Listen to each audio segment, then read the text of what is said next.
Stop reading for a moment and do this. Lips together, jaw loose, find the lowest note that costs you nothing to produce and let it run for 15 seconds. Track where it travels. The tone does not stay parked at your voice box. It walks upward through the mandible, splashes across the hard palate, climbs the bridge of the nose, and finally settles into a buzzing ring somewhere between your eyebrows and the crown of your skull. That migration is not a sensation invented by your imagination. It is a longitudinal pressure wave moving through cortical bone at roughly 3,400 meters per second, almost 10 times the speed at which the same wave would travel through the air in this room. And as it moves, it is forcing a set of buried air pockets inside your facial skeleton to oscillate at their own preferred frequencies, which in turn pushes a specific gaseous molecule out of those pockets and into the airway you breathe with. That molecule will reach your pulmonary arteries within 2 breaths.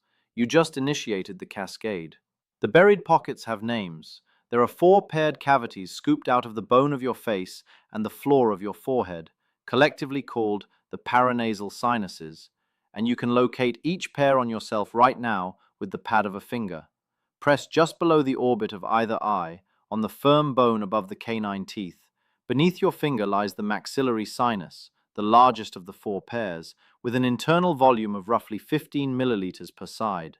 Slide your finger up to the dense ridge above the inner third of your eyebrow. The frontal sinus sits behind that ridge, smaller, more variable in shape, sometimes absent entirely in a small percentage of skulls. Pinch the bridge of your nose between thumb and index finger. Between your eyes, behind that bridge, lies the honeycomb of the ethmoid air cells, 10 to 15 tiny chambers per side, each one a separate resonator.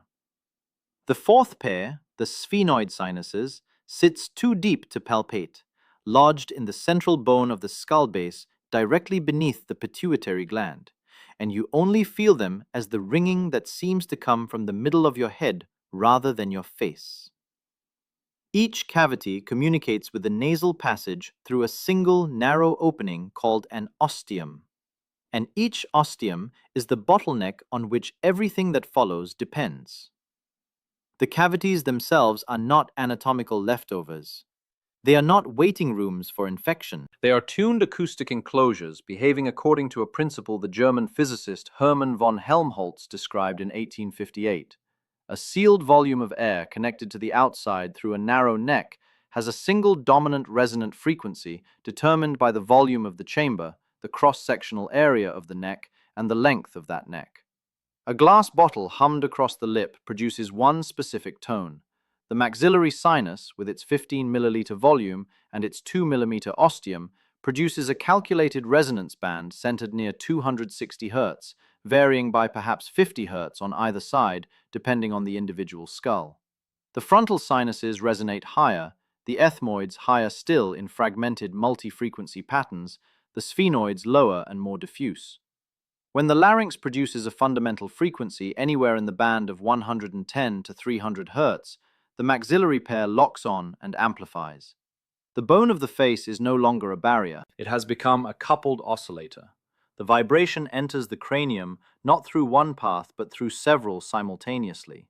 Thyroid cartilage to hyoid bone to the floor of the mouth, vocal fold turbulence to the cricoid ring, the pharyngeal wall to the petrous portion of the temporal bone, and once it reaches the cranial vault, every air cavity inside that vault begins to ring in sympathy. This is bone conduction. It is the same physical pathway that lets you hear your own voice through your jaw when your ears are plugged. During a sustained hum, it is delivering continuous, low-frequency mechanical energy into every structure the skull contains.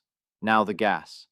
The mucosal lining of each sinus is studded with epithelial cells that express the enzyme inducible nitric oxide synthase at unusually high constitutive levels, meaning these cells produce nitric oxide continuously, every second, whether you are humming or sleeping or reading. Nitric oxide is a free radical gas with a vascular half-life of around 2 to 6 seconds in tissue, and the sinus epithelium pours it into the closed cavity at a steady rate.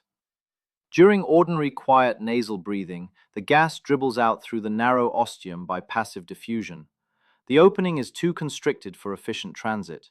The cavity stays mostly full, the airway stays mostly empty. Then, in 2002, a team at the Karolinska Institute in Stockholm, the same group around John Lundberg and Eddie Weitzberg that had earlier mapped baseline nasal nitric oxide output, measured what happens to the exhaled concentration when a subject hums instead of breathes silently. The number they reported in the American Journal of Respiratory and Critical Care Medicine was a 15-fold increase. Baseline exhalation, somewhere near 200 parts per billion. Humming exhalation, somewhere near 3,000 parts per billion. 15-fold, not 15%, not 1.5 times. 15 multiplicative units, achieved by a sealed mouth tone held for a few seconds with no equipment, no inhalable powder, no prescription. 15-fold is the headline. The mechanism that produces it is acoustic, not metabolic. The sinus epithelium is not suddenly manufacturing more nitric oxide, it is being pumped. The pressure oscillations inside the cavity force the accumulated gas out through the ostium on every compression cycle and draw fresh air back in on every rarefaction cycle, replacing diffusion with active convective exchange. The valve does not widen. The pump fires 15 times harder. This matters because of where the gas goes next.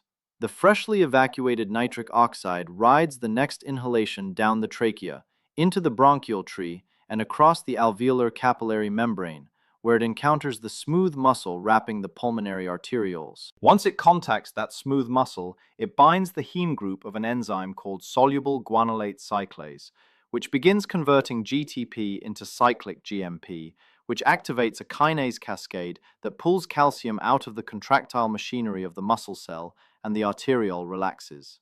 The arteriole relaxes. That entire sequence, gas binds enzyme, second messenger rises, calcium drops, smooth muscle dilates, is identical in every step to the molecular sequence triggered by inhaled nitric oxide therapy administered to neonates in intensive care for persistent pulmonary hypertension, a treatment that requires a tank of compressed medical-grade gas, a calibrated blender, a continuous flow ventilator circuit, and a billing code that runs into thousands of dollars per day. The pharmaceutical preparation and the hum reach the same enzyme through the same binding site and produce the same cyclic GMP signal. The dose differs by orders of magnitude. The pathway does not differ at all. Your facial skeleton manufactures a vasodilator that a hospital sells back to its sickest patients at industrial prices. The hum is the delivery mechanism the hospital has not figured out how to bill for. The second mechanism runs in parallel along your neck. The vagus nerve, the 10th cranial nerve and the longest in your body, exits the skull through the jugular foramen and descends through the carotid sheath, where its course brings it within a few millimeters of the larynx on its way to the heart and the gut. Vocal fold vibration at 100 to 200 Hz mechanically displaces the surrounding connective tissue, and the vagus, embedded in that tissue, is physically shaken at the same frequency. Mechanosensitive ion channels in the nerve membrane, piezo-type channels that open in response to deformation of the lipid bilayer, depolarize in response to this rhythmic distortion and send afferent signals up through the nodose ganglion into the nucleus tractus solitarius in the brainstem, which projects back down to the sinoatrial node of the heart through efferent fibers that release acetylcholine. The result is a measurable drop in heart rate within 15 to 20 seconds of humming onset, typically between 2 and 5 beats per minute, accompanied by a rise in high-frequency heart rate variability. The third mechanism rides on top of the second, and it is purely a constraint of physics. You cannot hum on an inhale. The vocal folds require air flowing outward to vibrate. Air flowing inward simply pulls them apart without setting up oscillation. A sustained hum, therefore, stretches the exhalation phase to 8 or 10 or 12 seconds, while the inhalation between hums collapses to a quick refill of 2 seconds or so. The exhale to inhale ratio settles automatically near 4 to 1. Coherence breathing protocols, the kind taught to cardiac rehabilitation patients and trauma therapy clients over weeks of practice with metronomes and counted cadences, aim for exactly this ratio because prolonged exhalation triggers the baroreceptor reflex at the aortic arch and the carotid sinus, where stretch receptors fire afferent signals into the same brainstem nucleus that the vagal mechanical pathway feeds. Two independent reflex arcs converge on the same parasympathetic output node. The humming subject does not count. The vocal folds enforce the cadence without instruction. The fourth mechanism involves the cerebrospinal fluid bathing your brain. When the glottis partially closes during phonation, intrathoracic pressure rises by a few centimeters of water, and that pressure transmits upward through the valveless internal jugular veins and the dural venous sinuses into the cranial cavity, producing a small rhythmic pulsation of intracranial pressure synchronized to each hum cycle.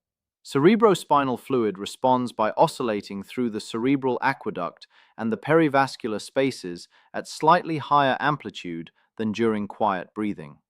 The glymphatic system, described by Maiken Nedergaard and colleagues at the University of Rochester in 2012, uses perivascular cerebrospinal fluid flow to clear metabolic waste from brain tissue, including aggregated proteins like amyloid beta. A fifth mechanism touches the immune layer. The nitric oxide pumped through the sinuses is also directly antimicrobial against bacteria and fungi colonizing the mucosa. And regular acoustic ventilation may reduce the colonization pressure that initiates chronic sinusitis. Hold each of these in their proper evidentiary location, because they do not all sit on the same shelf. The 15-fold rise in nasal nitric oxide during humming is directly measured, replicated, and uncontested. The Karolinska number is data, not theory. The vagal mechanical pathway and the resulting heart rate slowing are documented in standard autonomic physiology and visible on any heart rate variability recording you care to make.